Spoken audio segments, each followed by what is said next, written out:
Hello learners, welcome. Previously, lesson 5, we were dealing with the determining or calculating the percentage abundance when you are given the relative atomic mass. In lesson 6, we are calculating the ratio abundance when you are given the relative atomic mass. Let's get example. We are told element T consists of 3 isotopes. That means T62, T64, we're having T65 in the ratio of 7 ratio x ratio y, so respectively. We are told, given that the total ratio is 10, calculate the value of x and y if the relative atomic mass of element T is 62.5. Okay, here we are given 3 ratios because we are having 3 isotopes. So, and the total ratio is given as 10. So let's first of all, if you subtract 10 minus 3, what are we going to get? We say 10 minus 7, we are going to get 3. So these 3 are going to be x plus y. So that means x plus y will give you 3. Okay, so let's make now x in terms of y. So if I want to get x is equal to, it will be 3, which is on the product side. Then I take this y on the other side. So I'm going to get minus y. Because now it's plus, if it crosses the equal sign, it will become negative. So I'm having x will be 3 minus y. So I've made the x in terms of y. So let me just now take my formula, which was, if I want to get relative atomic mass, which we are given here 62.5, it will be equal to mass number 1, which is 62, multiplied by the first ratio, which is 7, divided by 10. Then plus the second mass, which is 64, multiplied by the second ratio, which is x. But we have already made x in terms of y. So we are going to take 3 minus y in the place of x. So we are going to have open bracket 3 minus y, close bracket. I divide all by 10 plus. Then the third isotope is having a mass number of 65. I have to multiply by y, so that I get divided by 10. Okay, so 62.5 will be equal to, let's multiply 62 times 7. So we're having 62 times 7.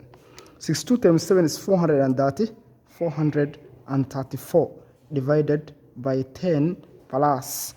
Here, I'm having 64 times 3 to remove the bracket. 64 times 3, that is 192. So I'm having 192, then minus 64 times y, that's 64y, divided by 10, then plus. Here I'm having 65 times y, that's 65y over 10. Okay, from here, I can use symbol mathematics in 2 ways. One, I can multiply all this by 10, or I can just say 62.5 will be equal to, and I take my LCM as 10.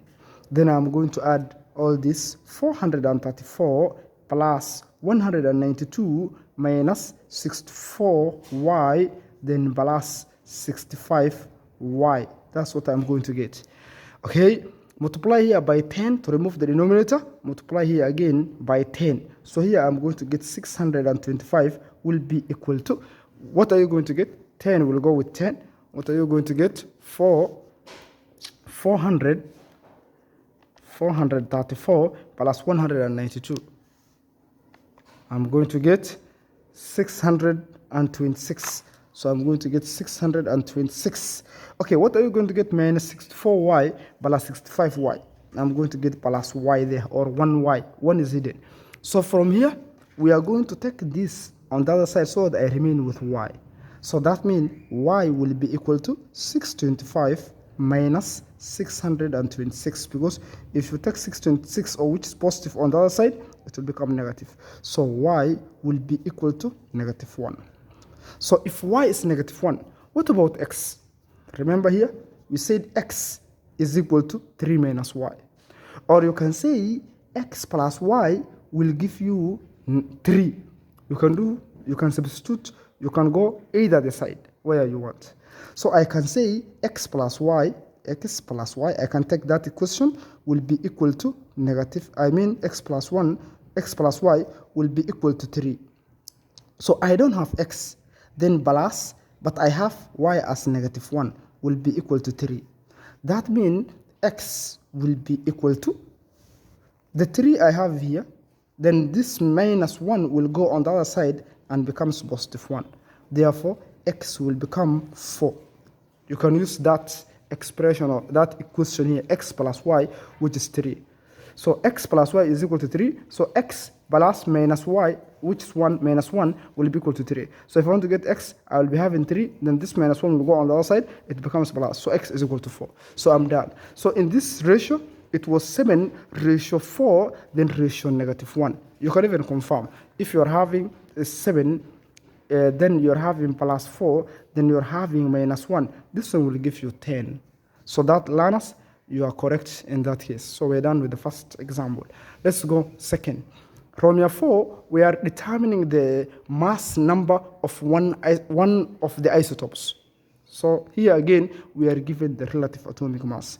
Okay, an isotope X consists of 2 isotopes, X28 and XQ. So that means the mass number of the second isotope is unknown. A sample of X was found to consist of 90% of X28. So that means if they give us 90% of that isotope X28, we know the percentage abundance on the other one. So we're going to say 100 minus 90, that's 10%. Okay, so here, what are we going to do? We are going to check our formula. Relative atomic mass, which is 28.3, will be given by mass number 1, which is 28, multiplied by percentage number 1, which is 90 here, divided by 100, plus mass number 2, which we have as Q, because we don't have it is hidden. We are told to determine the value of Q, multiplied by the percentage, which is 10. This 10 we have gotten 100 minus 90, divided by 100. So let's just try to get here. 28.3 will be equal to, what are we going to get? When we say 28 times 90. 28 times 90 will be 2520. 2520 plus here will be 10Q. Then I can divide all by 100 because the LCM is 100. So if I want to remove the denominator, I can multiply here by 100. Then I can multiply here by 100. Okay, I've multiplied both sides on 100. This 100 will go with that 100. So here I'm going to get 2830. 2830 will be equal to 2520 plus 10Q. So learners, after that, simple mathematics. If I want to get 10Q, it will be equal to 2830 minus 2520. This 2520 will be minus 2520.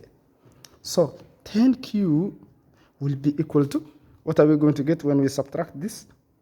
So 2830 minus answer. I'm going to get 310. So if I want to get Q alone, I divide here by 10, then I divide here by 10. So Q will be equal to 31. So my answer is 31. So learners, I'm done up to there. Let's go on the other side where we have extended question. We have one extended question. That's the end of the lesson. Goodbye. Thank you.